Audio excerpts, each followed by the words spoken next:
Hello Ram Ram दोस्तों। मैं अमित कुमार आप सभी का आपके अपने YouTube channel the brain education पर स्वागत करता हूं। आई होप सभी अच्छे होगे और अपनी तैयारी को ऐसे ही कंटिन्यू रख रहे होगे। तो आप सभी को पता है कि हमने एचटेट टीजीटी पीजीडी के लिए सामाजिक विज्ञान की सीरीज स्टार्ट की है, जिसमें हम 9वीं क्लास की सामाजिक विज्ञान कर रहे हैं। तो इससे पहले हमने 10वीं क्लास की सामाजिक विज्ञान की सीरीज को बहुत ही अच्छे से कवर कर लिया है, जिसमें हम अराउंड 1500 के आसपास क्वेश्चन किए हैं।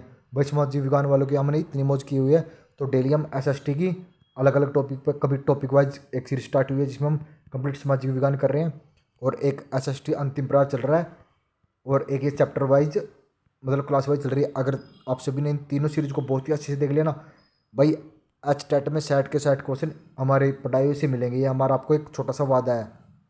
कोई भी हम चैलेंज कर सकते हैं। जब भाई जिस दिन आप एग्जाम दे के आओगे ना, खुद आगे, अब तो कोई कमेंट नहीं करता, लेकिन उस टाइम खुद कमेंट करोगे सर इस क्लास से इतने क्वेश्चन आए हैं। भाई हमने 3 सीरीज स्टार्ट की हुई है एसएसटी के लिए। इन 3 सीरीज से एक भी क्वेश्चन बाहर नहीं जाएगा। तो सबसे पहले हमने 10वीं क्लास की सामाजिक विज्ञान को तो बहुत ही अच्छे से कवर कर लिया। अब हम 9वीं क्लास की कर रहे हैं, उसके बाद 8 क्लास करेंगे, फिर 7 और फिर 6। तो उसके बाद करेंगे हम फिर 11वीं 12वीं की इंपॉर्टेंट क्वेश्चन।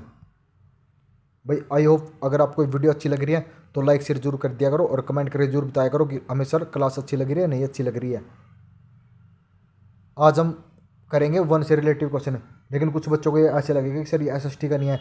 भाई हम कंप्लीट कर रहे हैं 9वीं क्लास। 9वीं क्लास के हम चैप्टर नंबर 4 पे पहुंच गए हैं। तो 4 में है वन्य जीव या अन्य कुछ ऐसे वन से रिलेटिव क्वेश्चन है। तो वन्य या वन से रिलेटिव जितने क्वेश्चन होंगे ना, तो आज हम अच्छे से कवर कर लेंगे। आज आपका पहला क्वेश्चन है, राज्य यहाँ पे वन है भाई। राज्य वन्य कानून कब पारित हुआ? तो राज्य वन कानून कब पारित हुआ था? तो राज्य वन कानून पारित 1960 को हुआ, 1965 को हुआ, या 1855 को हुआ था? तो भारतीय वन कानून 1865 को।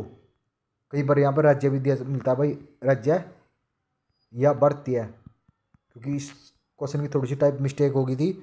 तो इसका क्या आएगा? भारतीय वन्य कानून कब पारित किया गया? तो 1865 को पारित किया गया। आपका नेक्स्ट क्वेश्चन है, भारतीय वन सेवा की स्थापना कब की गई? तो भारतीय वन सेवा की स्थापना 1864 में की गई। कब? 1864 ईस्वी में। आपका नेक्स्ट क्वेश्चन है, इंपेरियल फॉरेस्ट इंस्टीट्यूट कहाँ स्थित है? तो इंपेरियल फॉरेस्ट इंस्टीट्यूट कहाँ पर स्थित है? तो ये देहरादून में स्थित है। किसमें? देहरादून में स्थित है। भाई अगर आपने इस क्लास की पीडीएफ चाहिए तो द ब्रेन एजुकेशन के टेलीग्राम चैनल को जरूर ज्वाइन कर लेना, वहाँ पर पीडीएफ अपलोड की जाती है। आपका नेक्स्ट क्वेश्चन है, एक लंबी लाइन बिछाने के लिए कितने स्लीपरों की आवश्यकता होती है? तो एक मील रेल लाइन बिछाने के लिए 1760 से लेकर 2000 स्लीपरों की आवश्यकता होती है। कुछ बच्चे बोलेंगे सर आज तो क्वेश्चन बहुत ही अलग है। भाई क्या पता एसटेट में हम तो ना क्लास वाइज कर रहे हैं, क्या पता कब एसएसटी में कौन सा क्वेश्चन पूछ ले। तो इससे बेटर है कि हम आपका आज से 8 या 10 मिनट ही लगेगी। क्या पता 8 या 10 मिनट से क्या पता कोई इतना ये पूछ ले, भारत का पहला वन महानिर्देशक कौन था? तो कौन थे? डाइचर बैडिंग थे। क्या पता ये क्वेश्चन पूछ ले। तो इससे बेटर है कि भाई आपने सिर्फ 8 से 10 मिनट देकर इसको अच्छे से रिवीजन कर लो। क्या पता भाई एग्जामिनर का दिमाग घूम रहा, क्या पता कौन सा क्वेश्चन दे दे। तो इंपेरियल फॉरेस्ट रिसर्च इंस्टीट्यूट की स्थापना कब की गई? तो इसकी स्थापना 1906 में की गई थी। आपका नेक्स्ट क्वेश्चन है, बस्तर कहाँ है? तो बस्तर कहाँ पे है? तो बस्तर उड़ीसा में, छत्तीसगढ़ में। बस्तर कहाँ पे है? बस्तर छत्तीसगढ़ में है। सन 1600 में भारत की भूमि का कितना भाग कृषि के अधीन था? तो 1600 में 6वां भाग भारतीय भूमि का कृषि के अधीन था। स्लीपर कहाँ लगते हैं? तो स्लीपर रेल की पटरी पर लगते हैं। वनों के लुप्त होने की प्रक्रिया को कहते हैं? तो वनों के लुप्त होने की प्रक्रिया को वन विनाश कहा जाता है। तो चलो आज हम ना स्पीड से करते हैं, आज हम 5 मिनट में इसको अच्छे से कवर ही कर लेंगे। जंगल एवं जमीन को साफ कर स्थान अदल बदल कर की जाने वाली खेती को कहते हैं? तो इसे जूम कृषि या जुमतू खेती कहा जाता है। सीधी पंक्ति में एक ही तरफ के पेड़ लगाकर इस क्षेत्र का नाम दिया जाता है। मतलब सीधी पंक्ति में मतलब ऐसे ऐसे ऐसे ऐसे ऐसे, और कोई एक ही क्षेत्र है तो उसमें पेड़ लगा के उसे क्या कहा जाता है? तो उसे बागान कहा जाता है, जैसे बागवानी खेती की जाती है। किस अंग्रेज अफसर ने 400 बाघों को मारा था?